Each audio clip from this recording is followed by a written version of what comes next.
Hello po mga kawalwalan, dito po ako sa ospital. Ito, damag ako. Bili-bili tayo ng gamot, ayan na.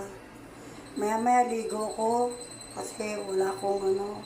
May tulog naman ako kahit papano. Pinunasan ko ng aking anak, ito pinabili ako ng maraming gamot. Kaya sana naman i-like nyo po ito, i-follow para sa tulong nyo, malaking halaga na po ito sa anak ko.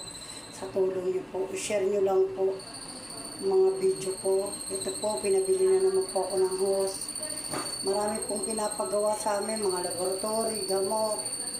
Kaya talagang kapos na. Hindi namin alam, sana naman kami hingi ng tulong. Kaya ito, sana i-share nyo po ito, malaking bagay po sa anak ko. Ito, pupunta ako sa laboratory, iti-test yung potassium, yung mga magnesium niya. Kaya ito, lakad-lakad din naman. Ito ako sa labas ng hospital sa dulo. Kaya, yan, mamaya pa yung resulta, kinuha ko yung dugo ng anak ko, binigay sa akin ng doktor. Kaya yan, ang abstract pala nasa akin na binigay ng doktor. Kaya sa Lunes maglalakad na ako ng mga kapilit ng anak ko. Kaya sana i-share niyo po ito, i-follow. Maraming salamat po sa inyo.